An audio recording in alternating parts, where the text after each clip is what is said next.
What's up, guys? Gootecks and Mike Ross back again to go more in-depth about what's new in Street Fighter V.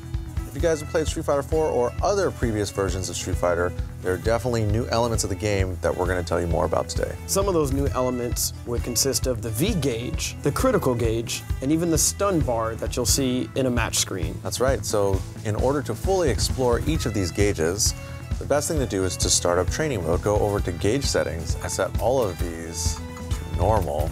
That way we can see what each of them do. So one of the most important new elements of Street Fighter V is the V gauge. Your V gauge builds by taking damage or by using your V skill by pressing medium kick and medium punch together. Ryu's V skill is a parry. If I throw a fireball at Ryu, he can absorb it and it builds up his V skill. Look at that meter go up. Yes. With Ken's V skill, it can actually be turned into an attack. So if I successfully hit my opponent with my V skill, look at how much meter I gain. With Ken's V skill, if I just tap it, he runs, but he doesn't attack. If I hold down my V skill buttons, then he'll launch an attack at the end of the run. As Ken takes damage, his V gauge builds on the bottom right of the screen. And once it builds up like that, then Ken can activate V trigger by pressing heavy punch and heavy kick together. Everybody's V trigger is different, but Ken's V trigger, if you hit him with a fireball, it'll knock down the opponent. His uppercuts do more damage, and it allows him to extend combos. Ryu's V trigger is totally different. His fireballs become faster, and I can also charge the fireballs so that they do more hits and more damage. I also do more stun.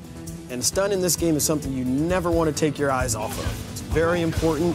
You'll get the hang of it the longer you play. Yeah, in Street Fighter 4, you were vulnerable to being stunned, but there was no stun gauge on the screen. But now the stun gauge is up by the timer. So it's up to you guys to explore your character's V skill and V triggers and see what kind of cool stuff you can come up with. But there's a third element of V gauge, which is V reversal.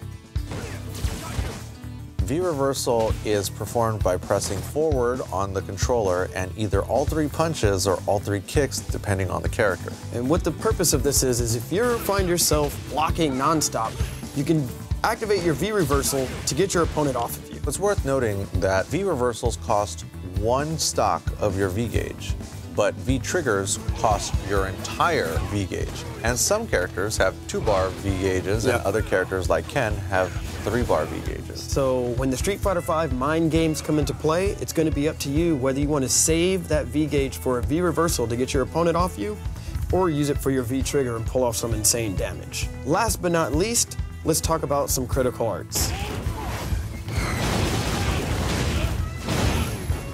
So in previous Street Fighter games, you had 4 stocks of your super meter that you could use for EXs or focus attack, dash cancels. But Street Fighter V only has 3 bars. You can spend 1 bar on EX moves, or you can spend all 3 bars on a critical art. We're still just barely scratching the surface, but hopefully this gives you a better idea of what's new and different in Street Fighter V.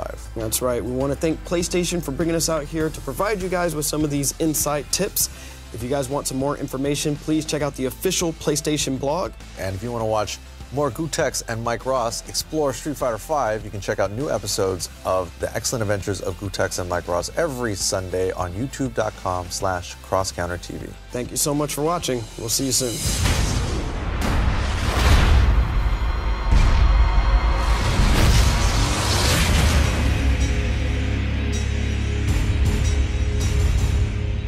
Available February 16th. PlayStation